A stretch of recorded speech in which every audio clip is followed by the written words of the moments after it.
तो चलिए विद्यार्थी, स्वागत है आप लोग का इस वीडियो में। तो आज हम लोग पढ़ने वाले हैं हिंदी का, जो कि कविता पढ़ रहे थे हम लोग। तो कविता में पढ़ने वाले हैं हम लोग का हिरोशिमा के बारे में, जो कि बहुत ही दर्दनाक कविता है। एक दुख भरी कविता इसको कह सकते हैं, क्योंकि ये एक प्रकार का बम के द्वारा, आज भी उस कविता को हम पढ़ेंगे तो देखेंगे कि एकदम दर्द भरी, जैसे चीख चीख के कोई पुकार रहा है। ये उस वक्त का वेदना को हम लोग एक्सप्लेन करेंगे इसमें, और उस वक्त जितने भी कठिनाई, जितने भी वेदना हुए थे, उसको कविता के माध्यम से अगर पढ़ेंगे तो एकदम साफ साफ झलकेगा। ठीक है। तो हिरोशिमा एक बहुत दर्दनाक घटना था, और उसको जो अमेरिका के द्वारा बम था, यानी कि परमाणु बम, उसको गिराने पर हुआ था। यानी कि अमेरिका ने जापान पर परमाणु बम गिराया था, और उसी के द्वारा इसको क्या किया गया। उसी का नाम है हिरोशिमा। हिरोशिमा जापान में एक शहर है, और उसी के ऊपर बम अमेरिका ने गिराया था। तो उसी को पढ़ने वाले हैं। देखिए कविता इन्होंने जो लिखा है इस कविता को, उन कवि का नाम है सच्चिदानंद हरिनंद वात्स्यायन, जिसको अज्ञेय के नाम से हम लोग जानते हैं। तो चलिए सबसे पहले कविता पढ़ने से पहले अज्ञेय महाराज जी का पहले तो सुने, उनकी जीवनी जानेंगे, इसके बारे में क्या क्या एक्सप्लेन किए हैं उनको देखेंगे, और तब इसके बाद हिरोशिमा पर चलने वाले हैं हम लोग। ठीक है। तो चलिए आप लोग अच्छे तरह से इसको समझ बनाइए और अपने नोट पेन लेकर बैठ जाइए, क्योंकि ये बहुत ही दर्दनाक कविता है और उसको नोट डाउन भी करना बहुत ज़रूरी है, क्योंकि एग्जाम पॉइंट व्यू से भी ये बहुत ही महत्वपूर्ण है। ठीक है। तो चलिए ज़्यादा देर न करते हुए अपने टॉपिक की ओर चलते हैं। तो सबसे पहले आप लोग इस चैनल को सब्सक्राइब कर लीजिएगा, जो लोग नए हैं। ठीक है। जो लोग नए हैं वो इस चैनल को क्या कर लेंगे, सब्सक्राइब कर लेंगे। ठीक है। क्योंकि आप लोग को मैट्रिक बोर्ड का आप लोग जानते हैं कि लगातार यहाँ पर चल रही है, और कुछ ही दिनों में जैसे ही हिंदी समाप्त हो रहा है तो इसके बाद हम प्रैक्टिस सेट भी चलाएंगे। तो अलग अलग तरह के अलग अलग विषय को आपको प्रैक्टिस सेट भी मिलेगा, ताकि आप लोग समझ जाइएगा कि हम कितने में हैं और कितने मेरी तैयारी हो चुकी है। ठीक है। तो चलिए ज़्यादा देर न करते हुए आगे की ओर बढ़ते हैं। चलिए स्टार्ट करते हैं एक मोटिवेशन कोट के साथ, क्योंकि आप ऊर्जावान बनेंगे। तो आज का मोटिवेशन कोट है कि मंजिलें मिले ना मिले ये मुकद्दर की बात है। मंजिलें मिले या ना मिले ये तो मुकद्दर की बात है, लेकिन मुश्किलें डर कर हम कोशिश भी ना करें तो ये गलत बात है। यानी कि कहने का मतलब, मंजिल मिले या ना मिले ये तो मुकद्दर की बात है, लेकिन डर कर हम कोशिश भी ना करें ये तो गलत बात है। लेकिन हम लोग को कोशिश करना है। ठीक है। मंजिल मिले या ना मिले, अगर कोशिश करेंगे तो मंजिल मिलेगा, क्यों नहीं, एकदम मिलेगा, 100% मिलेगा। आप लोग अच्छे तरह से मेहनत कीजिएगा तो आपको मंजिल, जो भी मंजिल है आपकी सफलता, तो आपको सफलता ज़रूर मिलेगा। आप एकदम अच्छी तरह से तैयारी कीजिए। ठीक है। चलिए विद्यार्थी, तो आगे बढ़ते हैं, हम लोग अपने टॉपिक की ओर चलते हैं। तो आज का टॉपिक है सच्चिदानंद हरिनंद वात्स्यायन के द्वारा, जो कि इनका उपनाम, निकनेम कह सकते हैं कि अज्ञेय भी है, इनको अज्ञेय के नाम से भी जाना जाता है। ठीक है। तो इनकी जीवनी को सबसे पहले समझते हैं, क्योंकि सबसे पहले आपको कवि के ऑब्जेक्टिव रूप में कवि के जीवनी और उनके जन्म से रिलेटेड क्वेश्चन आते हैं, चाहे उनकी कृतियाँ से रिलेटेड क्वेश्चन आते हैं। इसके बाद उनका भावार्थ 2 नंबर में भावार्थ आता है। ठीक है। तो सबसे पहले इनकी जीवनी लिखते हैं, ताकि ऑब्जेक्टिव सब्जेक्टिव सभी प्रकार के इसी समय हम लोग करते चलें। ठीक है। तो चलिए, तो आइए इनकी जीवनी क्या है। अज्ञेय का जन्म, अज्ञेय कहेंगे हम, अज्ञेय कहेंगे, पूरा नाम नहीं रखेंगे, सच्चिदानंद हरिनंद वात्स्यायन नहीं रखेंगे, अज्ञेय कहेंगे। तो अज्ञेय से आप लोग समझ लीजिएगा। ठीक है। तो अज्ञेय का जन्म 7 मार्च 1911 ईस्वी में कसेया कुशीनगर, जो कि यूपी में पड़ता है, उत्तर प्रदेश में पड़ता है। ठीक है। यहीं पर महात्मा बुद्ध का क्या हुआ था, मृत्यु हुआ था कुशीनगर में। चंद भोजन करने से कुशीनगर में उनका क्या हुआ था, मृत्यु हुआ था। ठीक है। तो कुशीनगर में हुआ है, उत्तर प्रदेश में, किंतु उनका मूल निवास कहाँ है, करतारपुर पंजाब में है। करतारपुर जो कि पंजाब में पड़ता है, वहाँ पर इनका मूल निवास है। ठीक है। अज्ञेय की माता बेयंती देवी थी, और पिता डॉक्टर हीरानंद शास्त्री एक प्रख्यात पुरातत्वविद थे। यानी कि पुरातत्वविद का मतलब खोज से रिलेटेड। ठीक है। चलिए, अज्ञेय की प्रारंभिक शिक्षा लखनऊ के घर पर पढ़ी गई, या वहाँ पर हुआ। यानी कि प्रारंभिक शिक्षा, यानी कि शिक्षा जब स्टार्ट हुआ उनका, तो कहाँ से किया, तो लखनऊ से किया। ठीक है। उन्होंने मैट्रिक 1925 में पंजाब विश्वविद्यालय से, और इंटर 1927 में मद्रास के क्रिश्चियन कॉलेज से की। बीएससी 1929 में फोरमन कॉलेज लाहौर से किए, जो कि कहाँ पड़ता है, और पाकिस्तान में पड़ता है। ठीक है। और एमए अंग्रेजी लाहौर से ही किए, यानी कि बीएससी और एमएससी दोनों लाहौर से ही किए। ठीक है। चलिए, अज्ञेय बहुभाषावाद थे। यानी कि बहुभाषीवाद के मतलब क्या हुआ, कहने का मतलब कि एक भाषा नहीं, अनेकों भाषा के ज्ञाता थे। ठीक है। अनेक भाषा जानते थे। ठीक है। उन्हें संस्कृत, अंग्रेजी, हिंदी, फारसी, तमिल आदि अनेक भाषाओं का ज्ञान था। बहुभाषा का मतलब वही होता है जिसको अनेक भाषाओं का ज्ञान होता है, उसी को बहुभाषावाद कहते हैं। ठीक है, यानी कि अनेक भाषाओं का उनके पास ज्ञान थी। वे आधुनिक हिंदी साहित्य के एक प्रमुख कवि, कथाकार, विचारक एवं पत्रकार भी थे। ठीक है, उनकी प्रमुख कृतियाँ क्या हैं? काव्य की, ठीक है, चिंता, इत्स्यम, इत्यलम है, हरी घास पर क्षण भर, वावरी अहेरी, आंगन के पार द्वार, कितनी नावों को कितनी बार, सदानीरा आदि कहानी संग्रह, मैंने ये सब हैं उनके। ठीक है, ये सब आप लोग अच्छे तरह से इसको क्या कर लीजिएगा, पढ़ लीजिएगा। इनका जो देहांत हुआ था 4 अप्रैल 1987 को उनका देहांत हो गया। ठीक है, चलिए आगे बढ़ते हैं। आगे है कि अंग्रेज जो हैं हिंदी के आधुनिक साहित्य में एक प्रमुख प्रतिभा थे। प्रमुख प्रतिभा का मतलब उनकी प्रतिभा हिंदी के प्रति ज़्यादा थी, यानी कि उनकी रुचि। ठीक है, उन्होंने हिंदी कविता में प्रयोक्तवाद सूत्रपात किया। 7 कवियों का चयन कर उन्होंने तार सप्तक को पेश किया और बताया कि कैसे प्रयोग धर्मिता के द्वारा बासीपन से मुक्त हुआ जा सकता है। ठीक है, उनमें वस्तु, भाव, भाषा, शिल्प आदि के धरातल पर प्रयोग और नवाचारों की बहुलता है। ठीक है, आधुनिक सभ्यता की दुर्दशा, मानवीय विभीषिका का चित्रण करने वाली यह कविता यानी कि अनिवार्य प्रासंगिक चेतावनी भी है। यानी कि कविता के माध्यम से ये मर्मिक घटना भी है और इस कविता के माध्यम से चेतावनी भी दे रहे हैं। ठीक है, कि इस तरह की घटना अब आगे चलकर नहीं होना चाहिए, क्योंकि ये मानव के लिए एक क्या है, अभिशाप से कम नहीं है, क्योंकि आप मानव हैं, मानव को ही खुद मार रहे हैं और इतने मर्मिक तरीक़ों से मार रहे हैं, तो वही कह रहे हैं। ठीक है, तो कविता अति की भीषणतम मानवीय दुर्घटना का ही साक्षी नहीं है, बल्कि आणविक आयुधि की ही होड़ में फंसी आज वैश्विक राजनीति से उपजते संकट की आशंकाओं की भी जुड़ी हुई है। ठीक है, आकांक्षाओं से भी क्या जुड़ी हुई है। आधुनिक कवि अज्ञेय की प्रस्तुत कविता जो है उनकी समग्र कविताओं के संग्रह सदा नीरा से यह का है संकलित है। सदा नीरा से लिया गया है, उसी का संकलन है। ठीक है, तो कहने का मतलब कवि जी कह रहे हैं कि एक बहुत तरह के मानवीय घटना है और ये एक प्रकार का क्या है, चेतावनी भी है कि आगे चल के ये से घटना नहीं होना चाहिए कवि के माध्यम से। चलिए आइए हम कविता पर आ गए, फाइनली कविता पर आ गए। फाइनली कविता का नाम है क्या, हिरोशिमा। हिरोशिमा एक जापान का शहर है जो कि उस पर किसके द्वारा, तो अमेरिका के द्वारा परमाणु बम गिराया गया था। तो चलिए परमाणु बम की तुलना इस सूरज से कर रहे हैं और इस सूरज के माध्यम से ही सारा कविता का भावार्थ हम लोग समझने का कोशिश करेंगे।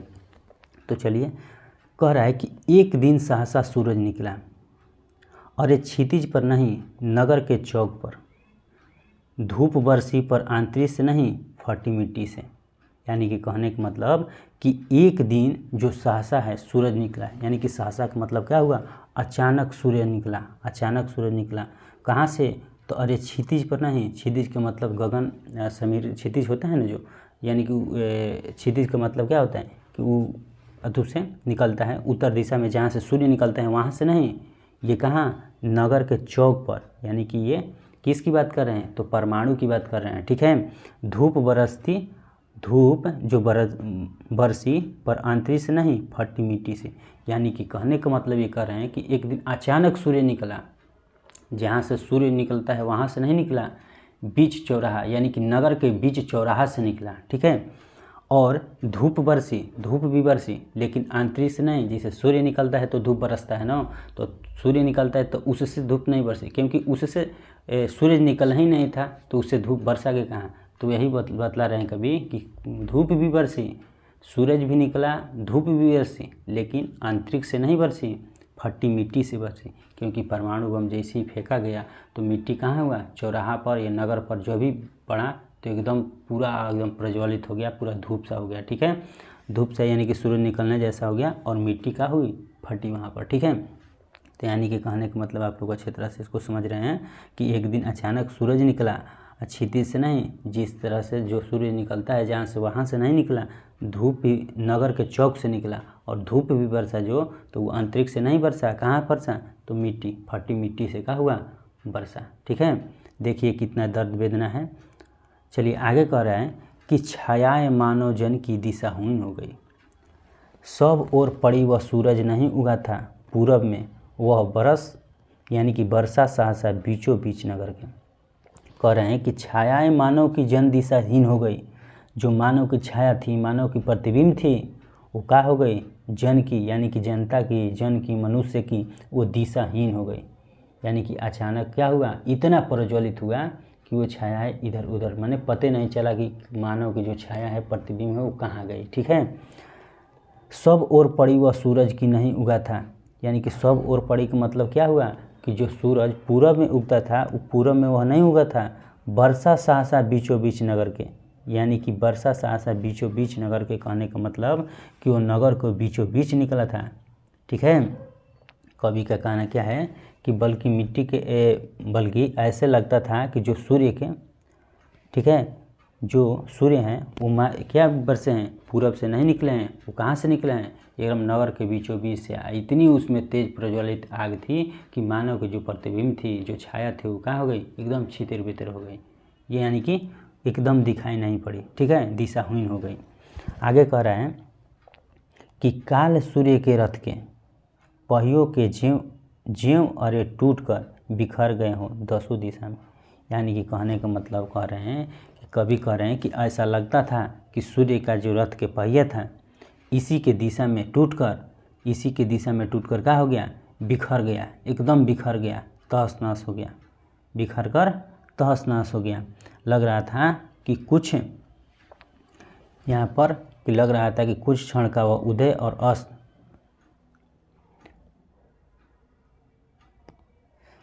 दिशाहीन हो गया।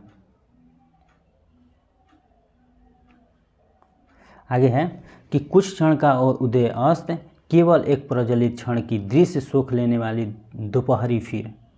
छायाएं मानव जिनकी नहीं मिटी लंबी हो होकर रह गई, मानव की सब भाप हो गए, छायाएं तो अभी लिखी है। यानी कि कहने का मतलब कि कुछ क्षण का वह उदय अस्त, जो कुछ क्षण का उदय अस्त हुआ, जैसे ही वह परमाणु बम फेंका गया तो लगा कि कुछ समय एकदम, ये तो नहीं है कि मान लेते हैं कि बम गिरा तो बम हमेशा के लिए प्रज्वलित होगा, हमेशा के लिए उदय ही रहेगा। कुछ समय उदय हुआ, उसके बाद क्या हो गया? वो अस्त हो गया। केवल एक प्रज्वलित क्षण, केवल एक प्रज्वलित का मतलब ज्वलनशील, एकदम प्रज्वलित हो गई, प्रकाश ही प्रकाश हो गया। ठीक है। तो कहने का मतलब है कि कुछ क्षण का वह उदय और अस्त हो गया। जब प्रज्वलित हुआ तब लगा कि दोपहर के सूर्य निकले हैं। दोपहर के क्या निकले हैं? स्वर। प्रज्वलित जब हुआ तो क्षण की दृश्य सुख लेने वाली दोपहरी क्या थी? धूप थी। यानी कि लगा कि दोपहर के सूर्य निकले हैं। ठीक है। आगे कह रहे हैं कि छायाएं मानव जन की नहीं मिट्टी लंबी हो होकर मानव ही सब भाप हो गए, छायाएं तो अभी लिखी है। कह रहा है कि मनुष्य का जो छाया था या जो प्रतिबिंब था, वो क्या हो गया? प्रतिबिंब था वो लंबा लंबा बनकर ही रह गया, लंबा लंबा ही बनकर क्या रह गया, मीठा ही नहीं। वो क्या हो गया? लंबा लंबा बनकर रह गया, वो मीठा ही नहीं। कहते हैं कि छाया क्या मिटेगा? इंसान ही भाप बनकर रह गया। इंसान ही क्या हो गया? भाप हो गया, इंसान ही भाप बनकर। तो छाया क्या मिटेगी? इंसान ही भाप बनकर रह गया। ठीक है। चलिए आगे देखते हैं। आप लोग देख रहे हैं कि कैसे एकदम इसमें दर्द है कितना। अब उस समय वो का सीन होगा जब मैंने उस पे बीते होंगे। ठीक है। किस पे? यानी कि जापान के हिरोशिमा पर जब बम गिरा तो उस पर क्या बीती होगी, आप लोग अच्छे तरह से कल्पना कर सकते हैं। ये तो कवि का कल्पना है, आप लोग खुद से कल्पना कर सकते हैं कि किस तरह की वेदना होगी, किस तरह की वह क्या होगी, दुख पीड़ा होगी। कह रहा है कि झुलसे हुए पत्थर पर उजड़ी सड़कों की गज पर, यानी कि आज भी जो सड़कें थी, जो पत्थर थे, वो भी क्या हुए? झुलस गई। मानव की तो बात ही अलग है। यानी कि जो पत्थर थी, जो गज सड़क थी, वो भी एकदम झुलस गई, फट गई। मानव के तो खैर बातें छोड़िए। ठीक है। मानव के तो बात ही अलग है। ठीक है। कह रहे कि मानव का रचा हुआ सूरज, यहाँ पर मानव का रचा हुआ सूरज किसको कह रहे हैं? तो परमाणु बम की, यानी कि सूरज की संज्ञा जो दे रहे हैं वो परमाणु बम की तुलना कर रहे हैं। यहाँ पर परमाणु बम की तुलना कर रहे हैं कि मानव के द्वारा रचा हुआ सूरज, यानी कि जो मानव ने रचा था वही सूरज मानव को भाप बनाकर सौंप लिया, मानव को ही क्या कर दिया? खत्म कर दिया। पत्थर पर लिखी हुई यह जली हुई छाया मानव की साखी है। यानी कि पत्थर पर लिखी हुई या जली हुई छाया आज भी मानव की क्या है? सबूत है। ये आज भी सबूत है, आज भी वहाँ पर जो बच्चे होते हैं, जो जन्म लेते हैं बच्चे, चाहे आदमी होते हैं, वो एकदम क्या होते हैं, उनकी शारीरिक विकास अच्छे तरह से नहीं हो पाती है, यानी कि टेढ़े मेढ़े होते हैं, यानी कि अच्छे तरह से उनका विकास नहीं हो पाता है।